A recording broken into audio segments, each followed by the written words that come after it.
December Christmas zo ani a heng Christmas zan ani a chai kham vele khan ka ho a chuanin hei thesis ka boy pui ngal char chara rem khom na ani deuh to tuna hi chon a zual pui ka zo deuh vek to a ti hian ka zo vele print na tura dora ka chuk nga langa chuanin ni te nga anga ya wangin an boya ka kaldo ka advance in ka da do na ni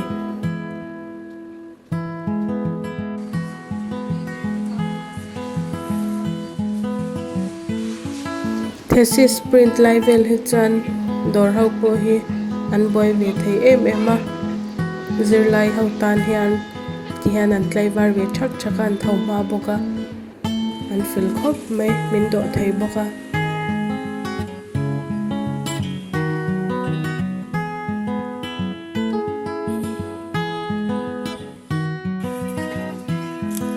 helai ro hi chu binding na ni a ti hian kan thesis cover kha min bind saka tun hi voithum min bind sakna na ke ero ti swal tlem kanei awangin hei emergency takin kawapana min lo ti sak ani anni pon buai ke ni po kan buai tlang ani hei ke lo po hi submit turan tam wang hian anu boy hun lai takani hemi zo hian ka supervisor bula ka kalanga signature kala don ani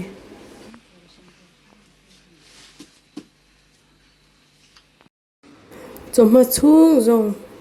signature le thil dang neu ko boy puya he chanu lama din signature kala le dona hemi din signature te lo chuan ka submit thei lo ani kalkwal chung hi arei ve a sign tur neu atama bo in chu midangan lo tam lo hlo bok nen ka van ne siamin ka zo ma zo ka hei hi their office ni a thesis ka submit na ni a ti hian ka submit fila chuanin ka sar bula ka kalanga ka guide bula ka kalanga kanin mangtha dona chuanin thlirsak mo thlasom emo akum te po anyang a fix thla po om lova viva voice ka nei le anga chuta tang chuan examiner in chule tha ati a ka thesis min pompui chuan doctor ti ming kapu ve thei to do na ni vo in nia thesis submit thei tura min shrai tu pathian le min engke mamin puitu ka chung te laka le ka chian tha te in chunga kalom em ani thesis kan submit ma hian pre viva voice kan nei ve china chuanin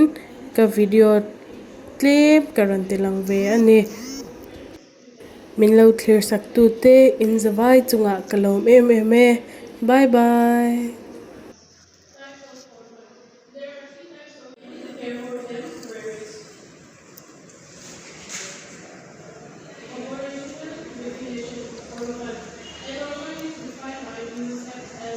Any child under the age of 18 who had lost one or both parents to death. Orphanage, a residential institution for the care and education of orphans. Types of